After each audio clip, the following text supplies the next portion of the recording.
पर टोलों के टोले उमड़ आते थे और उनके वंदे मातरम के नारों से खून में आने वाला 5-5 डिग्री का तूफान अंग्रेजी शासकों की जड़ों में तूफान ला देता था। लोग मर जाते थे, मिट जाते थे, फांसी चढ़ जाते थे, तो वो भी अपनी देशभक्ति साबित कर रहे होते थे, क्योंकि ये उस दौर की देशभक्ति की कसौटी थी।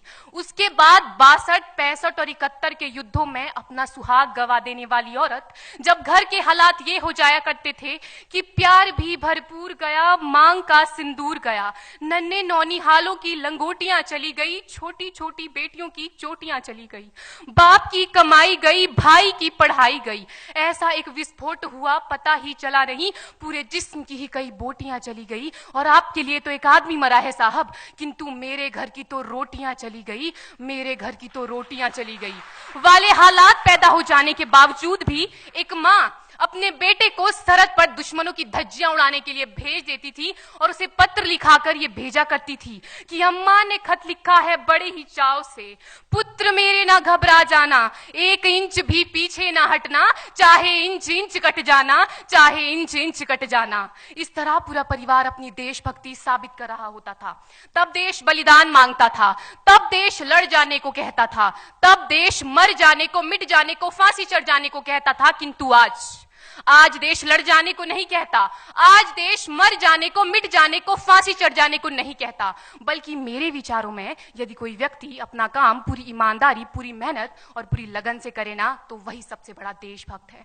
मैं नहीं मानती कि फेसबुक और व्हाट्सएप की डीपी को 3 रंग में रंगना ही देशभक्ति है। और यदि आप कहेंगे कि साल में 2 बार हाथ में तिरंगा ले लेना देशभक्ति है, तो मैं पूछना चाहूंगी कि फुटपाथ में रहने वाला वो बच्चा ट्रैफिक की छांव में नंगे पांव में जब तिरंगा बेच रहा होता है, तो क्या इसे आप उसकी देशभक्ति कहेंगे?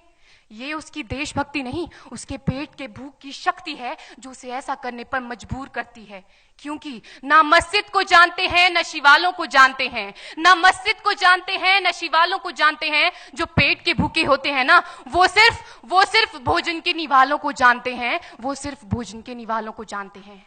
अपने परिवार, अपने समाज, अपने देश के लिए समर्पण का भाव है देशभक्ति। और हर देशद्रोही के जीवन में आने वाला तूफान है हमारी सच्ची देशभक्ति, ताकि हर देशद्रोही ये समझ सके कि अगर तू परिंदा है तो ये आसमान तेरा है, अगर तू दरिंदा है तो ये शमशान तेरा है, भाईचारे से रहना है तो रह इस जमीन पर, वरना ये कब्र भी तेरी है और यही कब्रिस्तान तेरा है और यही कब्रिस्तान तेरा है। लेकिन एक देशद्रोही से ज्यादा देशभक्ति तब आहत होती है जब एक बेटा अपने बूढ़े माँ बाप को वृद्धाश्रम की चौखट पर छोड़ आता है।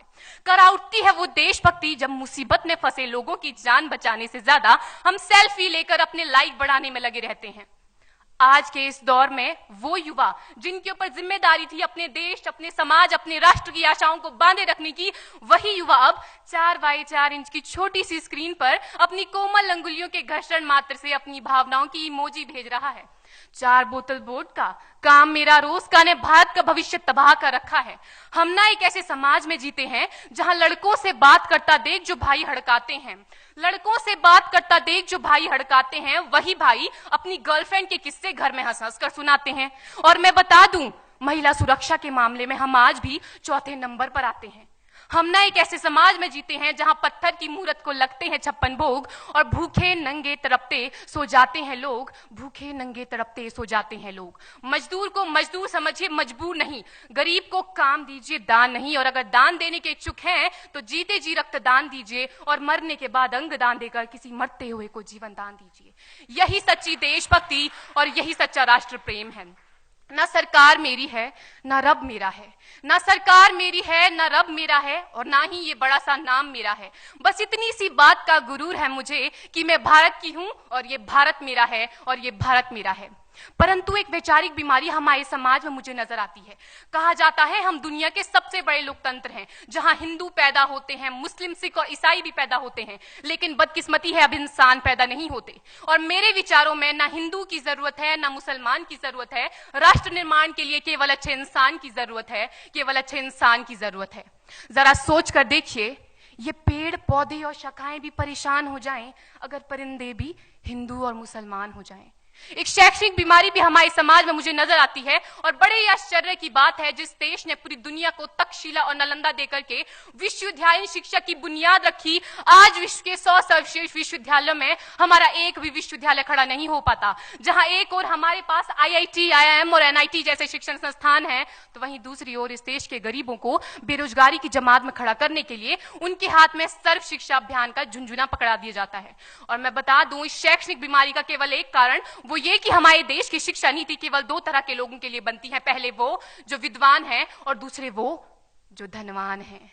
इसी तरह की कई गजब की बीमारियां हैं और इन बीमारियों की जो जड़ है ना, वो हमारा अंधविश्वास। और मेरे विचारों में जब तक इस देश का युवा अपनी सफलता के लिए मंदिरों में जा जाकर नारियल फोड़ फोड़ कर भगवान को रिश्वत लगाता रहेगा, हमारे समाज का शिक्षित वर्ग ही बिल्ली के रास्ता काटने पर खड़े हो जाना, अपने धर्म अपनी जाति को ऊंचा मानकर दूसरों के धर्म की अवहेलना करता रहेगा, तब तक ना तो इस देश से अंधविश्वास खत्म होगा और ना ही हमारा राष्ट्र निर्माण संभव होगा।